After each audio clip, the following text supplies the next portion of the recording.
لوگوں سے عزتیں تلاش کرتے ہو تو وہ کیا تمہیں عزت دیں گے؟ وہ تو کل اچھا کہتے ہیں پرسوں برا کہنے لگ جاتے ہیں۔ لوگوں کے سامنے گڈ بک میں آنا چاہو گے تو وہ تو سویرے تمہارے بارے میں کچھ کہیں گے، شام کچھ اور کہیں گے۔ اپنی روحانی زندگی آباد کریں، اپنے مسلح کو وقت دیں، اور دنیا سے چھپ کر اس موبائل کو بند کر کے اور اپنے آپ سے بھی چھپ کے اور تنہا ہو کے چھپا کے سارا کچھ اپنے آنسو اپنے رب کی بارگاہ میں پیش کریں، اس کے حضور حاضری دیں۔ سنو نا ترمذی کی حدیث، اور اسے یاد رکھنا، نبی پاک علیہ السلام نے فرمایا اپنے دکھ لوگوں کے سامنے نہ بیان کرنا، سیٹھوں نوابوں کو نہ بتاتے پھرنا، دنیا داروں کے سامنے جا کے نہ رونا کہ میں تکلیف میں ہوں۔ فرمایا اگر دنیا داروں کو دکھ بتاؤ گے رب تمہیں کبھی غنی نہیں کرے گا۔ اور لوگ ہیں کہ الٹا مذاق اڑائیں گے، آپ کی جس سے بڑی پکی یاری ہے نا، پکی، وہ تب تک پکی ہے جب تک آپ نے 50,000 مانگا نہیں، اور جس وقت آپ نے کہہ دیا کہ میں مجبور ہوں میری مدد کر تو پھر ختم ہو گئی دوستی۔ لوگوں کی تعلقات آپ کے ساتھ تب تک ہیں جب تک آپ ان سے کوئی ضرورت وابستہ نہیں کرتے۔ کریم محبوب فرمانے لگے بندوں کے سامنے دکھ نہ بیان کرنا، اللہ تجھے کبھی غنی نہیں کرے گا۔ تو اپنے دکھ اپنے رب کو بتا، تو دعائیں مانگ، تو اس کی بارگاہ میں حاضر ہو، تو اس کے حضور عرض کر۔ فرمایا اپنے دکھ اپنے رب کو بتا، وہ جلدی کرے یا دیر سے کرے تجھے ساری دنیا سے بے نیاز کر دے گا، تجھے کسی کا محتاج نہیں رہنے دے گا۔ اپنے مسلح کو، اپنی دعاؤں، ایک بزرگ فرماتے ہیں میں نے دعا مانگنے کا طریقہ اپنی بیوی سے سیکھا۔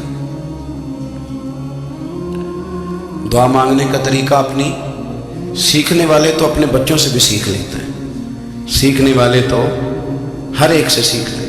وہ کہتے ہیں میں نے دعا مانگنے کا سلیقہ اپنی بیوی سے سیکھا ہے۔ حضرت وہ کس طرح؟ فرمانے لگے میری بیوی نے نا مجھے کوئی کام بتایا، کچھ پیسوں کی ضرورت کے لیے کہا، تو میں نے اسے کہا کہ بھئی ابھی میرے پاس نہیں ہے، کچھ دنوں میں آتے ہیں تو میں دے دوں گا۔ عورتوں کی عادت ہوتی ہے وہ بار بار یاد کراتی ہیں، 2-4 دنوں کے بعد پھر اس نے کہا حضرت وہ میں نے کہا تھا کچھ پیسے، میں نے اسے کہا کہ ابھی میرے پاس نہیں ہے، کچھ دنوں میں ملتے ہیں تو میں تمہیں دے دوں گا۔ اس نے کچھ دنوں کے بعد پھر کہا حضور وہ میں نے کچھ پیسے کہے تھے۔ فرماتے میں نے ڈانٹ دیا، میں نے کہا کہ کیا تو روز مجھے شرمندہ کرتی ہے، کہا نا میرے پاس نہیں ہے، ہوں گے تو دے دوں گا، تو روز یاد کراتی ہے۔ فرماتے اس نے پہلے تو میری ڈانٹ کو سہا، پھر میرے سخت جملوں نے اس کی آنکھوں میں آنسو پیدا کر دیے، پھر اس نے اپنے آنچل میں اپنے اس دکھ کو سمیٹا، اور پھر اس نے ایک جملہ کہا تو میں رو پڑا، اور مجھے اپنے رب سے مانگنے کا طریقہ آ گیا۔ مجھے کہنے لگی حضرت جی آپ نے ڈانٹ دیا میں نے سہ لیا، پر آپ ہی میرے شوہر ہیں، بتائیں نا آپ سے نہ کہوں تو میں کس سے جا کے کہوں۔ فرماتے ہیں میں رو پڑا، اور میں کھل کے رویا، اور میں تڑپ کے رویا، اور پھر میری سسکیاں بند گئیں۔ تو مجھے کہنے لگی آپ کو کیا ہوا؟ میں نے کہا مجھے بھی دعا مانگنی آ گئی ہے، جب میں اسے کہوں گا نا اللہ تو ہی میرا رب ہے، میں تجھ سے نہ کہوں تو میں کس سے جا کے کہوں؟ میں کیوں کسی بندے سے سوال کروں؟ میں کیوں کسی دنیا دار سے کہوں؟ میں تیرے بندوں کا، نیک بندوں کا وسیلہ لے کے، تیرے محبوب کی غلامی لے کے تیری بارگاہ میں آیا، تجھ سے نہ مانگوں تو کس سے مانگوں؟ سمجھ آ گئی ہے جب میں اس رنگ میں مانگوں گا تو پھر رب میرے اوپر بڑا ہی فضل فرمائے گا، وہ میرے اوپر بڑی رحمت کرے گا، وہ میرے لیے آسانیاں کرے گا۔ عزیز دوستو ہم اس طرح کرنے لگ گئے ہیں کہ ہم نے نا اپنے تعلقات پر اعتماد کرنا شروع کر دیا ہے۔ میرے تعلقات بہت ہیں، ہم نے اپنی دولت پر اعتماد کرنا شروع کر دیا ہے، میرے پاس دولت بہت ہے۔ ہم نے اپنے علم پر، اپنی شہرت پر اعتماد کرنا شروع کر دیا ہے کہ میرے پاس فلاں چیز بہت ہے۔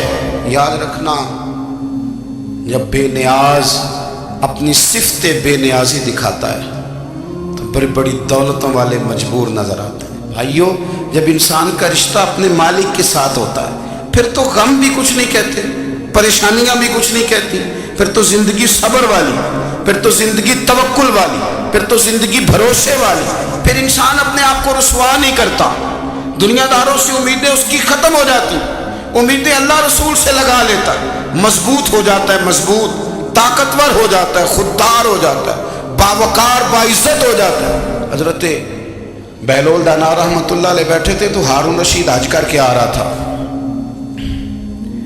تو رستے میں حضرت شیخ سے ملاقات ہو گئی تو السلام علیکم کے بعد کہنے لگا حضور کوئی حکم ہو تو بتائیے گا۔ تو حضرت بہلول دانا فرمانے لگے تیرا رب کون ہے؟ اس نے کہا اللہ۔ تو فرمایا میرا کون ہے؟ کہا اللہ۔ فرمانے لگے تو بڑا ہی بیوقوف ہے، کیا تو یہ سمجھتا ہے کہ رب ہارون رشید کو تو دے گا اور بہلول دانا کو بھول جائے گا؟ تیرا بھی وہی رب ہے، میرا بھی وہی رب ہے۔ اس نے اگر تجھے دے کے آزمایا ہے تو ہو سکتا ہے مجھے نہ دے کے آزما رہا ہو۔ جب اس کی حکمت کے تقاضے ہوں گے تو عطا کرے گا اور دے گا، تو جا اپنا کام کر۔ بھائی اپنی روحانی زندگی، اپنی عبادات، اپنے وظائف، اپنے روزمرہ کے معاملات، اپنی دعائیں، اپنا استغفار، دیکھو کوئی مشکل کام تو نہیں 2 رکوع ہیں سورہ واقعہ کی اگر رات کو پڑھ لی جائے تو۔ میں کس طرح یہ بات بیان کروں کہ تعویذ بانٹنا آسان ہے اور وظیفہ بتانا مشکل ہے؟ سارا دن تعویذ بانٹیں تو لوگ لینے کو تیار ہیں، اور اگر آپ وظیفہ بتائیں تو کہتے ہیں تو مشکل کام ہے۔ او خدا کے بندے، اگر آپ کا تعلق قرآن پاک کے ساتھ مضبوط ہو، قرآن پاک کے ساتھ اگر آپ کا رشتہ ہو، لوگ سفارشیں ڈھونڈتے ہیں نا دنیا میں، کوئی تعلق مل جائے تو میرا کام ہو جائے۔ دنیا میں اتنا مشکل معاملہ ہے، آخرت میں مجھے بتائیے گا کتنا مشکل معاملہ ہوگا۔ میرے نبی پاک صلی اللہ تعالیٰ علیہ وسلم نے فرمایا جو لوگ سورہ ملک پڑھا کرتے تھے نا، سورہ ملک، یہ سورت ملک قیامت میں ان کی سفارش کرے گی، اور اس طرح کرے گی کہ کہے گی اے اللہ یہاں اس بندے کو جنت میں داخل کر دے یا مجھے قرآن پاک سے علیحدہ کر دے۔ تو رب فرمائے گا جا اس کا دامن تھام کے اسے جنت تک پہنچایا۔ آپ بات کو سمجھیں، جب آپ کے تعلقات اپنے معاملات کے ساتھ مضبوط ہوں گے، یہ نبی کریم نے وعدہ کیا ہے کہ تو سورت واقعہ پڑھ تیرے گھر میں فاقہ نہیں آئے۔ حضرت عبداللہ ابن مسعود رضی اللہ تعالیٰ عنہ بیمار تھے تو حضرت عثمان غنی رضی اللہ تعالیٰ عنہ تیمارداری کے لیے تشریف لے گئے اور جا کر کے کہا کہ آپ بڑے بیمار ہیں، آپ کی بیٹیاں زیادہ ہیں، میں چاہتا ہوں کہ خزانے میں سے کچھ مدد کروں۔ تو سیدنا عبداللہ ابن مسعود رضی اللہ تعالیٰ عنہ اٹھ کے بیٹھ گئے اور کہنے لگے امیر المومنین، اللہ آپ کو میری طرف سے، میری بیٹیوں کی طرف سے بہتر صلہ دے، میری بیٹیوں کو کسی خزانے کی ضرورت نہیں، میں نے انہیں خزانہ دے دیا ہے۔ کہا جناب آپ نے کون سا خزانہ دیا ہے، میں آپ کے مالی معاملات کو جانتا ہوں۔ تو فرمانے لگی امیر المومنین، میرے نبی کریم نے فرمایا ہے جو سورت واقعہ پڑھے اسے کبھی فاقہ نہیں آتا، میں نے بیٹیوں کو یاد کرا دی ہے، یہ خزانہ میں نے انہیں دے دیا ہے۔ وہ سارے والدین سنیں جو بیٹیوں کے لیے پریشان رہتے۔ حضرت عبداللہ ابن مسعود نصیحت کر رہے ہیں، فرمانے لگے میں نے سورت واقعہ یاد بھی کرا دی ہے، پڑھنے کی عادت بھی ڈال دی ہے۔ حضور نے فرمایا ہے جو سورت واقعہ پڑھے اسے فاقہ نہیں آتا۔ کہنے لگے چاند تو اپنی جگہ چھوڑ سکتا ہے، سورج گر سکتا ہے، تارے ٹوٹ سکتے ہیں، پر مدینے والے رسول کی بات غلط نہیں ہو سکتی۔ حضور نے فرمایا فاقہ نہیں آئے گا تو انشاءاللہ کبھی بھی نہیں آئے گا۔ کرنے کا کام یہ ہے کہ ہم اپنے معاملات، اپنی عبادات، اپنی دعائیں، کبھی 10 منٹ عادت ہو جائے نا دعا مانگنے کی علیحدہ سے رات کو۔ حضور نے فرمایا جو فرض نماز کے بعد دعا مانگے اللہ اس کی قبول کر لیتا ہے۔ نبی پاک صلی اللہ تعالیٰ علیہ وسلم نے فرمایا اللہ مسافر کی دعا قبول فرماتا ہے۔ حضور نے فرمایا اللہ مظلوم کی دعا قبول فرماتا ہے۔ حضور نے فرمایا بیمار سے دعا کراؤ اللہ اس کی دعا قبول فرماتا ہے۔ میرے نبی پاک نے فرمایا ماں باپ جب بھی اولاد کے لیے ہاتھ اٹھائیں، ویسے تے بلے شاہ تو آسمانی اڑ دیے ہی پھڑ دیں، جڑا گھر بیٹھا انہوں بڑھے ہی نہیں۔ حضور فرمانے لگے ماں باپ جب بھی اولاد کے لیے دعا فرمائیں اللہ ان کی دعا کو قبول کرتا ہے۔ آپ اپنا تعلق بنائیں، دعا کے ساتھ، عبادت کے ساتھ، مصلی کے ساتھ رشتہ بنائیں، استغفار پڑھیں۔ صلاح الدین ایوبی صلیبی جنگوں میں تھے، رات کو مسجد اقصیٰ میں نماز پڑھی تو پریشان تھے۔ ایک بزرگ سے ملاقات ہوئی تو وہ کہنے لگے کہ آپ بڑے پریشان ہیں۔ کہنے لگے حضور پریشان اس لیے ہوں کہ پہلے ہی مسلمان کمزور ہے، اب میں نے سنا ہے دشمن کا ایک بحری بیڑا وہ جنگی سامان سے بھرا ہوا آ رہا ہے، تو اب ان کے پاس اور تلواریں اور نیزے آ جائیں گے، مسلمانوں کے پاس پہلے ہی وسائل کی کمی ہے، پریشان ہو کس طرح کر کے مقابلہ کریں گے۔ یہ بات کہتے ہی صلاح الدین ایوبی نے بزرگوں سے کہا حضور آپ بھی دعا کرنا، دعا کی بڑی طاقت ہے۔ میرے نبی پاک نے فرمایا دعا مومن کا ہتھیار ہے، دعا مومن کا، دعا مومن کا۔ حضور نے فرمایا تقدیر کو سوائے دعا کے کوئی چیز نہیں بدل سکتی، دعا مومن کا ہتھیار ہے، یہ کافر کے پاس کوئی نہیں، یہ ہتھیار ہے مومن کا۔ اللہ کرے آپ کو سمجھ آئے، پھر سنیں، کئی بار کہہ چکا ہوں یہ ہتھیار ہے۔ کافر کے مقابلے میں جو تیرے پاس سب سے بڑا ہتھیار ہے وہ دعا ہے۔ دعائیں کرانی چھوڑ دی، کرنی چھوڑ دی، لینی چھوڑ دی۔ حضرت سیدنا انس بن مالک رضی اللہ تعالیٰ عنہ فرمایا کرتے تھے میں نے وہ رنگ دیکھا ہے جب حضور دعا مانگتے تھے اور حضور کی مقدس آنکھوں میں آنسو بھی ساتھ ہی بہا کرتے تھے، میں نے وہ انداز دیکھا۔ تو صلاح الدین ایوبی بزرگ سے کہنے لگے آپ بھی دعا کیجیے، اور خود رونے لگے اور سر سجدے میں رکھ کے رونے لگے، اور عشاء سے لے کر فجر تک روئے، خوب روئے۔ صبح وہ بزرگ آئے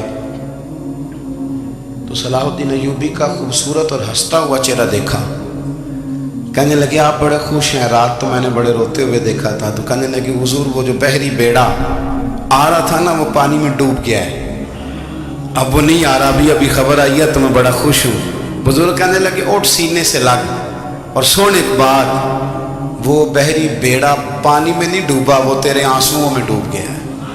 وہ جو تو رات رویا ہے نا رب کریم کی بارگاہ میں تو وہ ڈوب گیا ہے۔ حضرت عائشہ صدیقہ رضی اللہ تعالیٰ عنہ فرماتی ہیں ایک عورت تھی اور اسے نبی پاک صلی اللہ تعالیٰ علیہ وسلم نے نا وہ کلمہ پڑھ کے مسلمان ہوئی، مدینہ طیبہ آ گئی تو حضور نے مسجد نبوی شریف میں اس کے لیے مکان، ایک سادہ سا کمرہ ساتھ مسجد کے بنوا دیا، وہیں رہنے لگی۔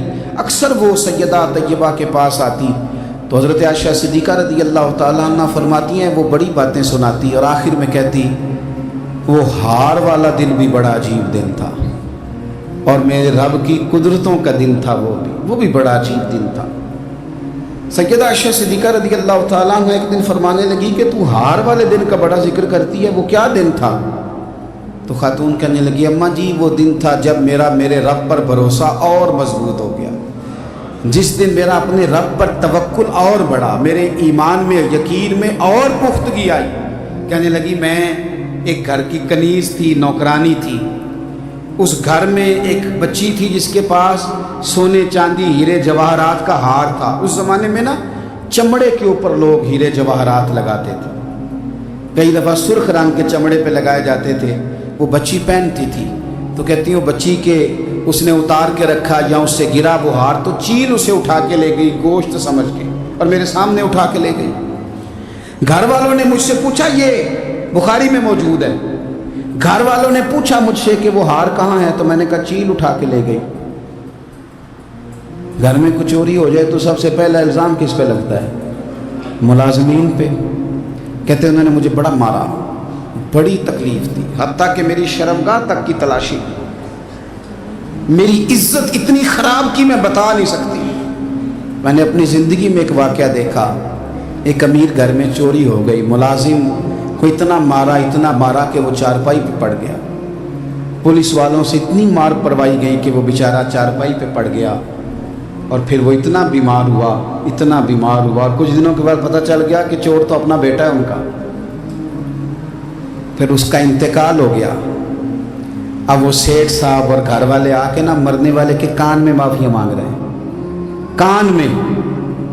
تو میں نے ان سے پھر کہا تھا کہ یہ تو اب چلا گیا ہے، تمہارا زور چلتا تھا نا تو تم نے قانون خریدا اور تم نے اسے جتنا ہو سکا تم نے اسے مار پڑوائی، تمہارے پاس جو عدالتیں تھیں تم نے وہاں کارروائی کی، اب ایک عدالت قیامت کے دن لگے گی۔ یہ کمزور تھا نا، کچھ کر نہیں سکا۔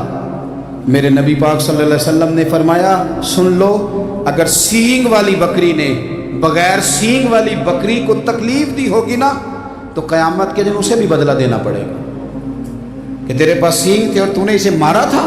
وہ خاتون عرض کرتی ہے سیدہ عائشہ کی خدمت میں کہ مجھے بڑا مارا، مجھے تکلیف دی، میں کہہ رہی تھی کہ میرے سامنے چیل لے گئی ہے پر وہ نہیں مان رہے تھے، اماں جی انہوں نے مجھے بڑا مارا۔